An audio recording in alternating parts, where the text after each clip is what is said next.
Politisi PKS Nasir Jamil mengatakan perlu adanya whistleblower dalam demokrasi untuk memberikan peringatan kepada presiden. Sementara itu politisi Demokrat Didik Mukrianto menyebutkan adanya upaya penjegalan yang dilakukan kepada Partai Demokrat.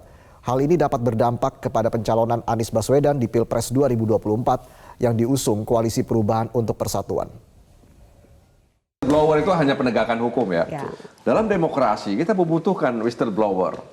Dan sekelas Profesor Denny misalnya, apakah peluitnya itu suaranya sumbang atau tidak, itu kan reputasi dia juga, begitu ya. Artinya kalau dia meniup peluit lalu suaranya sumbang, itu akan berdampak ya terhadap kredibilitas dia, begitu. Menurut Bang Nasir suaranya sumbang? Bukan memprovokasi sebenarnya, tapi kalau kita lihat runut ke belakang gitu ya. Nah, walaupun tadi dikatakan bahwa memang sudah drop ya, sudah turun. Ya turun naik itu kan tergantung kesempatan aja sebenarnya. Berarti boleh jadi seperti itu, tapi tentu saja ini sebuah malapetaka dalam demokrasi kita. Indikasinya apa? Ya misalnya ada keinginan untuk membegal Demokrat ya, meskipun nanti itu berdampak terhadap pencalonan Anies Baswedan, ya belum lagi misalnya hal-hal lain gitu ya.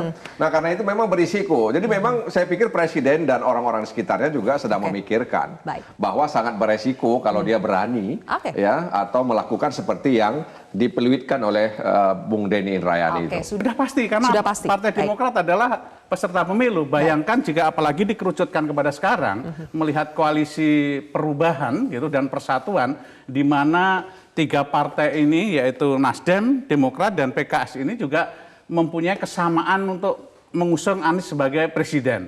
Kemudian kita juga melihat secara kalkulasi matematika, angka-angkanya adalah jika salah satu ini kemudian diganggu tidak menjadi bagian pengusung, maka Anies pun juga tidak bisa naik. Nah ini yang tentu tidak bisa kemudian dianggap berdiri sendiri, yang kemudian kita juga harus waspadai gitu ya, karena upaya-upaya untuk mengganggu Demokrat terkait dengan begal politik